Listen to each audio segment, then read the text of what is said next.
लोग वेद और मनुस्मृति को लेके दलित वर्ग समाज के, ओबीसी की समाज के लोग भ्रम फैला रहे हैं, गालियां दे रहे हैं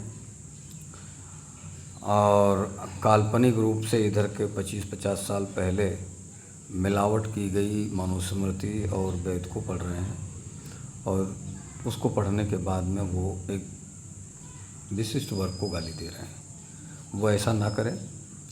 मैं समस्त हिंदू समाज से, पूरे भारत के, चाहे वो ब्राह्मण हो, क्षत्रिय हो, शूद्र हो, वैश्य हो, जो स्वयं को हिंदू मानते हैं, अंग मानते हैं, मैं इन सबसे निवेदन करता हूँ, हाथ जोड़ के विनती करता हूँ कि भारत में जो 3500 साल से आक्रमण हुए, आताताई आए, अत्याचार किए, इन सब के वजह से हमारे मूल धार्मिक ग्रंथ लगभग नष्ट हो चुके हैं।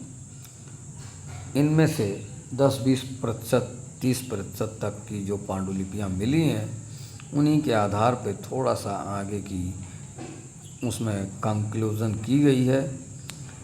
इसके वजह से आज की, चाहे वो गीता प्रेस की हो, चाहे वो किसी भी प्रेस की हो, चाहे उस किसी ब्राह्मण ने लिखी हो, आज की मैं बता रहा हूँ, किसी क्षत्रिय ने लिखी हो, किसी शूद्र ने लिखी हो, किसी वैश्य ने लिखी हो, आज के परिदृश्य में इधर की 200, 300, 400, 500 साल पुरानी किताब अगर आप पढ़ते हैं तो आप मूर्ख हैं, आप अनाड़ी हैं, अज्ञानी हैं।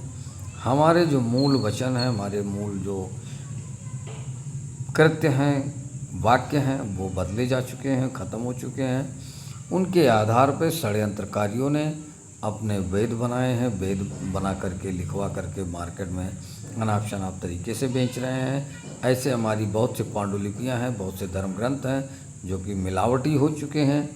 इसलिए आपसे निवेदन है कि आप स्वयं को, भगवान को, अपना भगवान को इष्ट मान करके सनातन धर्म का जो भी हो सकता है, जो शाकाहारी हो, जो शुद्ध हो, उसे माने और बाकी की किसी भी भ्रांतियों से भरी किताब को पढ़ करके एक दूसरे समाज को गाली ना दें। यह हमारे समाज के, हमारे भविष्य के लिए हितैषी नहीं है। अन्यथा एक दिन फिर देश में दूसरा शासन जब आ जाएगा तो आप और हम, ये दलित और ओबीसी, SC ST के समाज के लोग कुछ भी नहीं कर पाएंगे। उनका पतन जैसे पाकिस्तान में हो रहा है, बांग्लादेश में हो रहा है, अफ़गानिस्तान में हो रहा है, ऐसे ही होना शुरू हो जाएगा। अगर आज भी आप वही मूर्खता करेंगे तो कोई नहीं बचा पाएगा। इसलिए किसी भी मनुस्मृति या किसी तरह के उसमें झांसे में ना आए।